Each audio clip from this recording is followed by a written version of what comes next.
Welcome to my YouTube channel. We are going to study about verb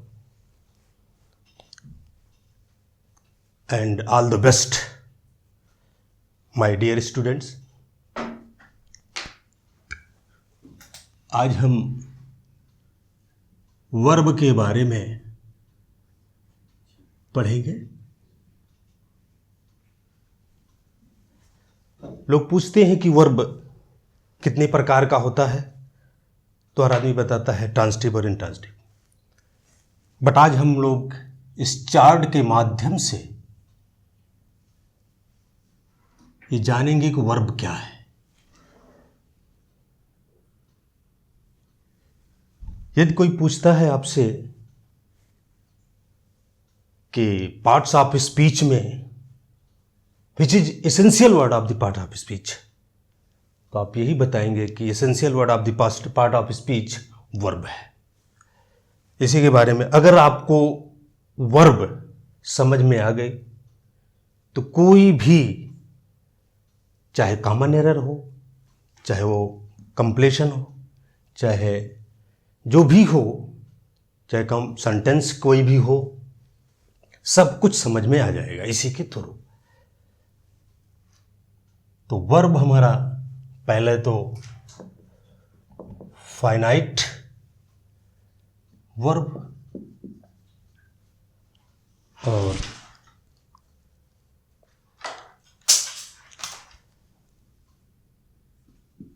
non finite. Finite और non finite हुआ। And after this, इसके जो part हुए finite के, एक हुआ मेन और सेकंड ऑक्सिलरी।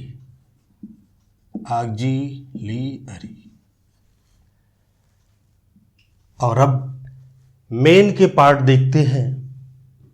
मेन का पार्ट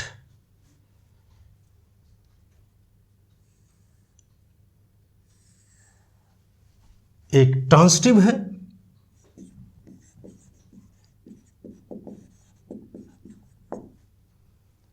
और दूसरा इंट्रांसिटिव है।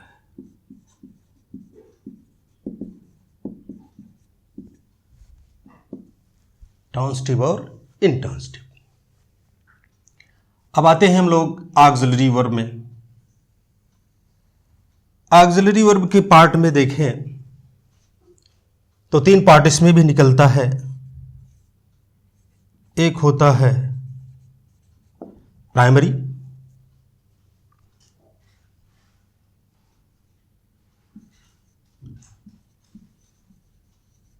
मॉडल्स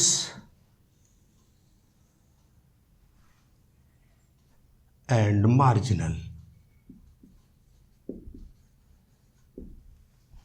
ये हमारे तीन जो है ऑक्सिलरी हो गए, प्राइमरी, मॉडल्स एंड मार्जिनल। अब फिर इसके बाद देखते हैं नॉन फाइनाइट के पार्ट। नॉन फाइनाइट के पार्ट में भी तीन पार्ट होता है। एक होता है आपका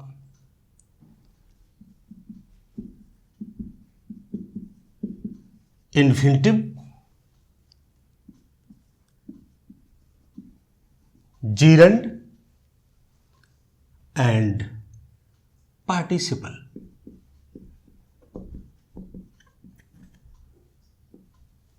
तीन पार्ट इसके हो गए। यह इतना आपका चार्ट बन चुका। अब इसी में हम लोग पढ़ेंगे क्या फाइनाइट वर्ब है, क्या मेन वर्ब है, क्या ट्रांसिटिव है, क्या इंट्रांसिटिव है, primary, model, marginal. All these verbs हम लोग पढ़ेंगे।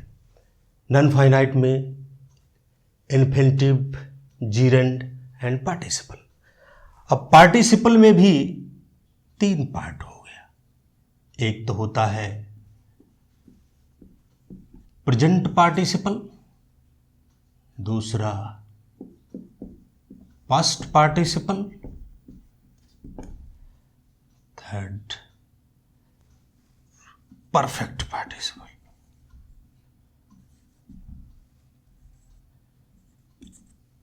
ये इतने हमारे पार्ट हो गए। अब चलते हैं, कोई पूछता है what is verb. Without verb can do nothing. Verb is necessary of any part. Verb की परिभाषा, डेफिनेशन कोई पूछे तो verb it denotes relation, passion, possession and action. These are consist in this verb. चाहे इसमें आप रिलेशन की बात करेंगे, इसमें संबंध की बात करेंगे, और saying something about any person और थिंग्स इज कॉल्ड वर्ब। किसी पर्सन के बारे में, किसी थिंग के बारे में जब कहती है उसे हम वर्ब कहते हैं। अब हम लोग चलते हैं फाइनाइट वर्ब। वर्ब तो जान गए कि किसी भी वस्तु के बारे में कहना या व्यक्ति के बारे में कहना, सुनना, जो भी होता है सब वर्ब होता है। एक्शन भी होता है, रिलेशन भी बताती है, कई चीज़ें हमारी वर्ब बताती है। अब फाइनाइट वर्ब की बात आई। Finite verb just like main verb, ordinary verb की बात करता है, बस इसके पार्ट हो गए मेन, इसके पार्ट मेन और ऑक्सिलरी। अब जाने हम फाइनाइट वर्ब कहते किसे हैं। तो फाइनाइट वर्ब उसे कहते हैं जो कि कर्ता या टेंस, जैसा कर्ता होगा, जैसा टेंस होगा, उसी के अनुसार अपना रूप बदल लेती है, उसे हम कहते हैं फाइनाइट वर्ब। मतलब जो क्रिया कर्ता तथा टेंस के अनुसार अपना रूप बदल दे,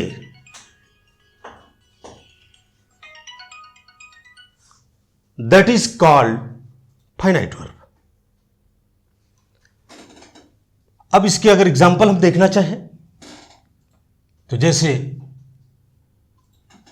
ही likes you, you like them, I liked you। अब देख रहे हैं लाइक एक वचन करता तो लाइक्स एक वचन क्रिया, यू लाइक और टेंस बदला तो लाइक्ड हो गया। यही हमारी फाइनाइट वर्ब की बात करती है कि लाइक हो, ही हुआ तो लाइक्स हुआ, यू हुआ, लाइक हुआ और टेंस बदला तो लाइक्ड हो गया।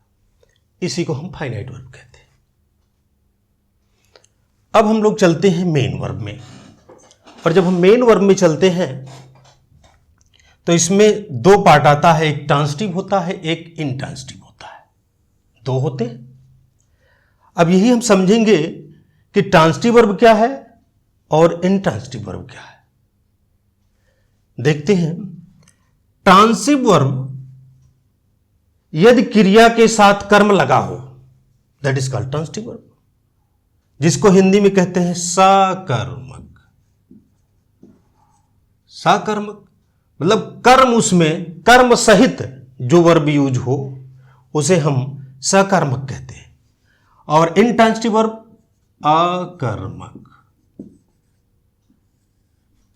अर्थात जो क्रिया विदाउट कर्म की यूज होती है। जिस क्रिया के साथ कर्म का प्रयोग ना किया जाए उसे हम अकर्मक कहते हैं, और जिस क्रिया के साथ कर्म का प्रयोग किया जाए उसे हम सकर्मक कहते हैं। अब एग्जाम्पल देखते हैं हम लोग कैसे होता है। जैसे आई प्लाउ द फील्ड।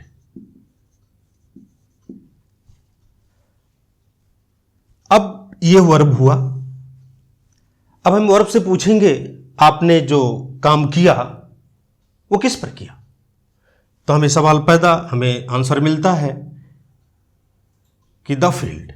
जो वर्क हुआ है, जो काम हुआ है, वो फील्ड पर हुआ है।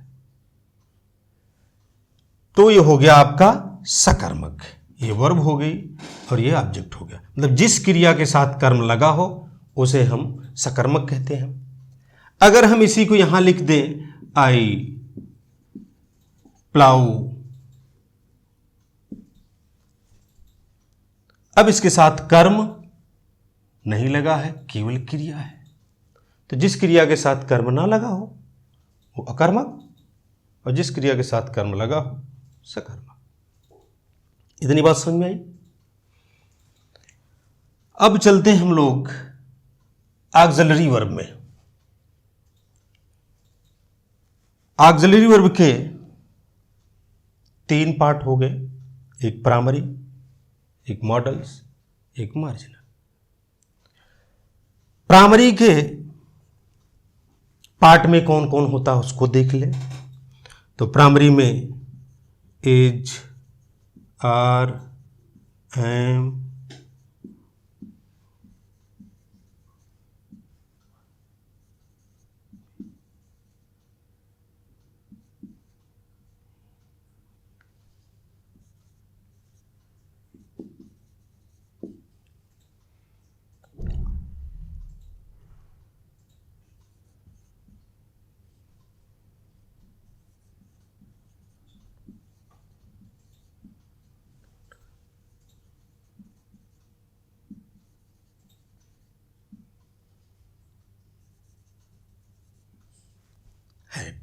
ये हो गया हमारा प्राइमरी का पार्ट।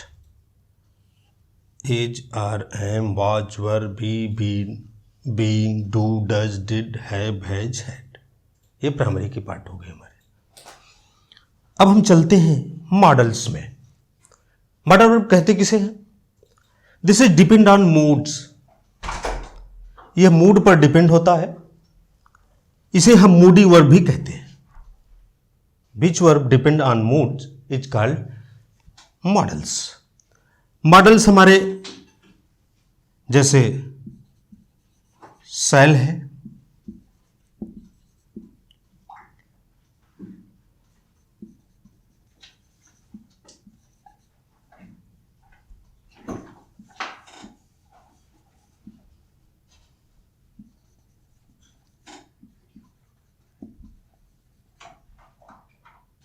me, might,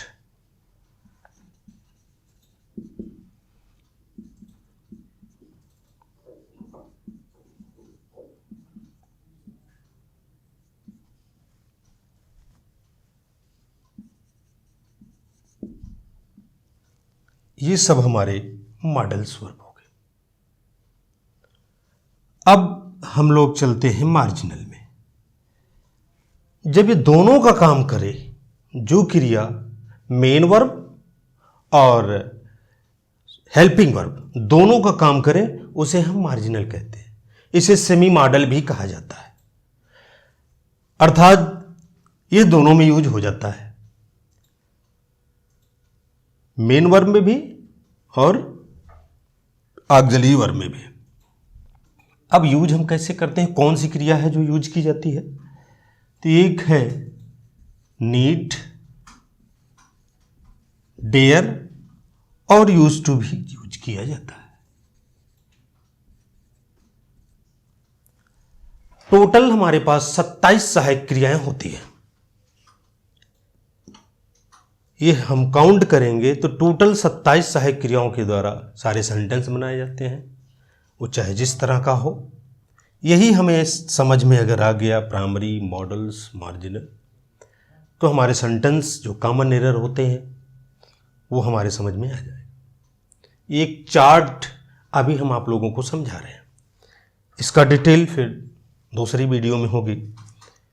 ये चार्ट आप समझ जाएंगे तो कभी भी वर्ब आपको कंफ्यूज नहीं कर सकती कि व्हाट इज वर्ब। अब हम लोग चलते हैं नॉन फाइनाइट में। नॉन फाइनाइट में 3 पार्ट, इन्फिनिटिव, जीरंड और पार्टिसिपल। इन्फिनिटिव जिसको हम कहते हैं टू का प्रयोग करके, इन्फिनिटिव टू होता है, और जीरंड में हम मेन वर्ब में आईएनजी का प्रयोग करते हैं। अब नॉन फाइनाइट किसे कहते हैं? फाइनाइट तो हम समझ गए, नॉन फाइनाइट पहले समझ लें। जिस क्रिया पर कर्ता तथा टेंस का कोई इफेक्ट ना पड़े, जिस क्रिया पर कर्ता तथा टेंस का कोई इफेक्ट ना पड़े, that is called non finite. जैसे आई हैव टू गो, क्रिया पर कोई इफेक्ट नहीं पड़ा,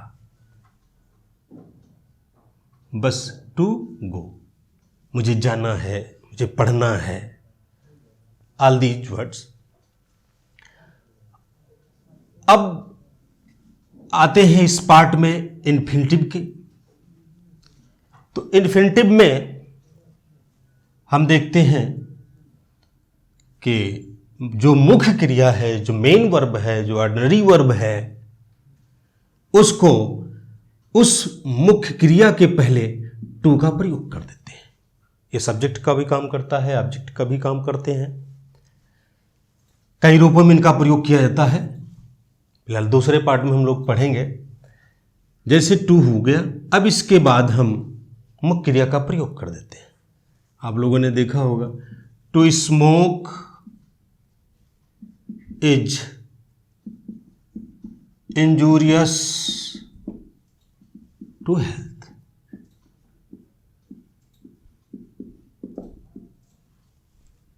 अब ये क्या हुआ? धूमपान करना, जिसका अंत में हिंदी में अर्थ होता है ना, नी, ने। सारा काम नानी ने किया है। अब जीरंड की बात करें तो जीरंड में भी इसका अर्थ हिंदी में ना, नी, ने ही होता है। ये हो गया। अब चाहे टू स्मोक हो, टू स्विम हो, चाहे जो भी हो, टू टॉक हो, टू वॉक हो, सब के सब हमारे ये इन्फिनिटिव है, जो इन्फिनिटिव टू का प्रयोग करके सब्जेक्ट के रूप में बना लिया गया। अब चलते हैं हम लोग जीरंड की बात करते हैं। मुख्य क्रिया में आईएनजी लगा देते हैं, और ये हमेशा नाउन का काम करता है, कभी भी कंटिन्यूटी की बात नहीं करती कि कंटिन्यूस में हो गया। सब्जेक्ट का काम भी करेगा, ऑब्जेक्ट का भी काम करेगा। तो देखते हैं कि जीरंड, अब तक हम मुख्य क्रिया के पहले टू का प्रयोग करते थे, इन्फिनिटिव में हुआ। अब जीरंड में हम क्या करते हैं? आईएनजी का प्रयोग कर देते हैं मुख्य क्रिया के अंत में। आपने हर जगह देखा भी होगा, यहाँ इस टू स्मोक है, हम इसको एग्जाम्पल में लें तो कह सकते हैं smoking is injurious to health.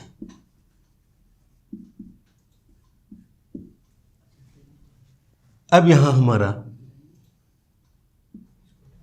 Main verb का ये जो आईएनजी लगा दी, ये नाउन का रूप, मतलब करना, धूमपान करना स्वास्थ्य के लिए हानिकारक है। Swimming is good for health, walking is good for health. कई तरह से हम इसके सेंटेंस बना सकते हैं। ऑब्जेक्ट के रूप में आई लाइक स्विमिंग, तो किसी भी रूप में हम इन्हें आईएनजी का प्रयोग नहीं बल्कि नाउन का प्रयोग किया जाता है, जेरेंडियल नाउन जिसे कहते हैं। ये इन्फिनिटिव नाउन, ये जेरेंडियल नाउन, जिसका अर्थ हिंदी में ना, नी, ने होता है। अब हम चलते हैं आपके पार्ट्स ऑफ स्पीच में। पार्ट्स ऑफ स्पीच में पार्टिसिपल में, पार्टिसिपल है क्या, कहते किसे हैं? तो पार्टिसिपल जो क्रिया की बेस फॉर्म होती है उसमें आईएनजी का प्रयोग किया जाता है। इसमें जो मेन वर्ब, मुख्य क्रिया, आईएनजी का प्रयोग करते हैं, लेकिन यह है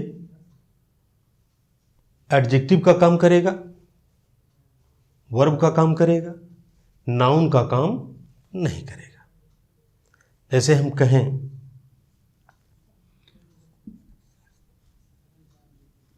he is running in the field, हम इसे एडजेक्टिव में बनाना चाहें,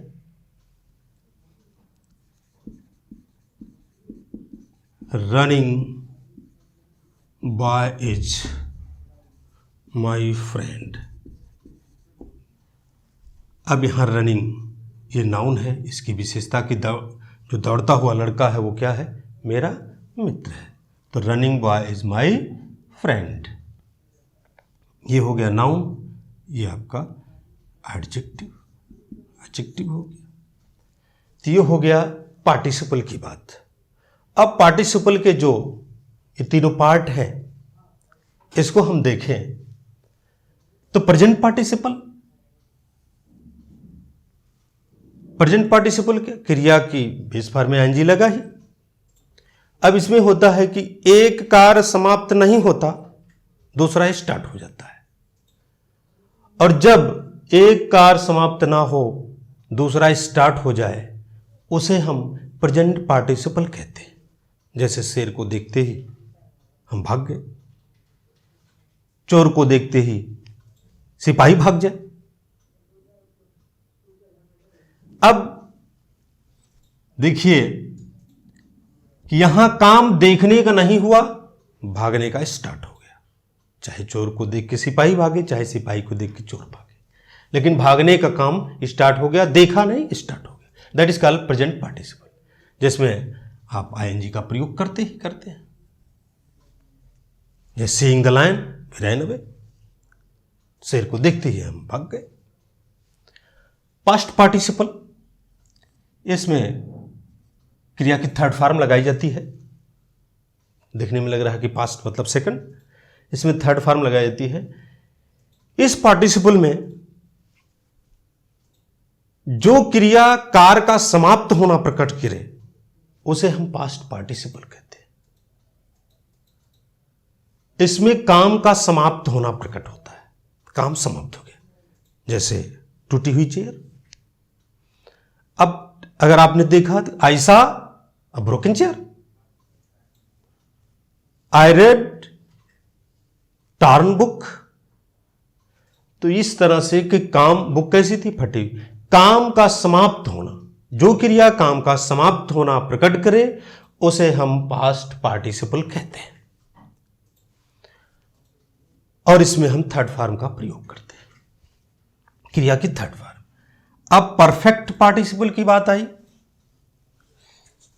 परफेक्ट पार्टिसिपल में इसमें ये, अब जैसे हम लोगों ने प्रेजेंट में देखा, प्रेजेंट पार्टिसिपल में कि एक काम समाप्त नहीं हुआ दूसरा स्टार्ट हुआ, यहां क्या है, एक काम समाप्त हो जाए और तब दूसरा स्टार्ट हो, मतलब एक काम समाप्त होने के बाद दूसरा स्टार्ट होता है।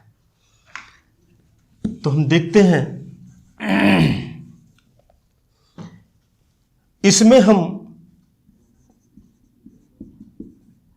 हैविंग प्लस वर्ब की थर्ड फॉर्म का प्रयोग करते हैं, यदि एक्टिव में है, और अगर पैसिव में यूज किया जा रहा है तो हैविंग बीन का प्रयोग करते हैं, वर्ब का थर्ड फॉर्म लगाते हैं।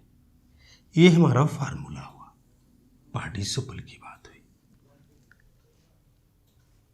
Having finished my work I went to my house, काम समाप्त करने के बाद मैं घर चला गया। ये हो गया हैविंग और हैविंग। इसमें एक कार्य समाप्त होता है तब दूसरा स्टार्ट होता है, जिसे हम परफेक्ट पार्टिसिपल कहते हैं।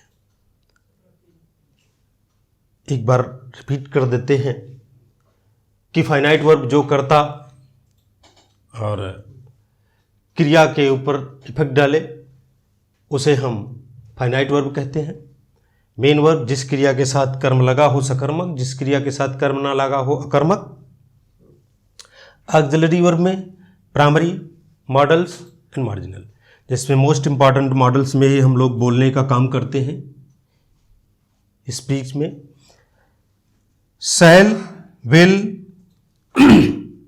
ये कभी का फ्यूचर की बात करते ही हैं, लेकिन जब हम इनसे और कुछ दूसरा हमारा मूड, मूडी वर्ब है, दूसरा मूड बनाते हैं तो इसका अर्थ बदल जाता है। जैसे अगर हम कहें कि पोलाइट वर्ड के लिए भी प्रयोग किया जाता है, किसी की सहायता हेतु उससे आज्ञा लेना, सहायता भी करनी हो और आज्ञा भी लेना हो, शैल का प्रयोग फर्स्ट पर्सन के साथ कर देते हैं। जैसे शैल आई ओपन द डोर। अब ये हो गया कि क्या मैं आपके लिए दरवाजा खोलूं, सहायता भी कर रहे हैं और आज्ञा भी ले रहे हैं। कहने के आपके तरीके बदल गए।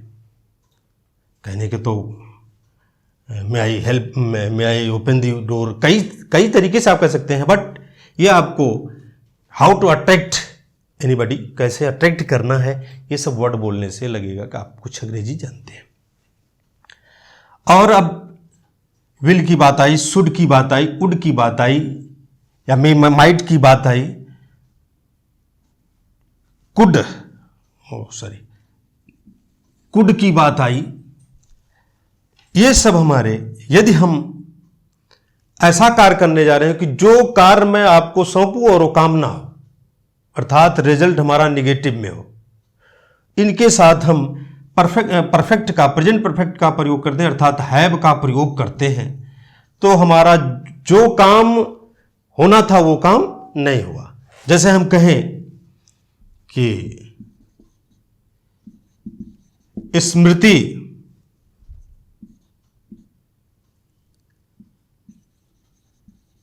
could have phoned me। अब ये हुआ कि स्मृति मुझे फोन कर सकती थी, बट क्या हुआ, रिजल्ट निगेटिव है। शी डिड नॉट फोन मी, उन्होंने मुझे फोन नहीं किया। तो ये काम जो है आपका निगेटिव हुआ, वर्क पॉजिटिव में नहीं हुआ। यही अभी आ जाए आपका कंप्रेंशन क्वेश्चन में और इस तरह से दिया हो और क्वेश्चन नीचे जो आंसर देना है शी डिड नॉट की बात किया हो, तो आप सोचेंगे निगेटिव तो आया ही नहीं, पॉजिटिव। ये रिजल्ट जो है पॉजिटिव नहीं बल्कि निगेटिव में देते हैं जब हम कुड के साथ, शुड के साथ, वुड के साथ, आट टू के साथ, इन सब के साथ हम हैव का प्रयोग कर देते हैं, अर्थात परफेक्ट, प्रेजेंट परफेक्ट का प्रयोग कर देते हैं। वो काम नहीं होता जो काम होना चाहिए। इतनी बात आप लोगों की समझ में आ गई हो। अब दूसरे पार्ट में हम इसके डिटेल, इसके एग्जाम्पल और सारे, ये तो एक चार्ट था समझाने के लिए, और समझ में ना आया होगा तो कमेंट में बताइएगा। Best of luck.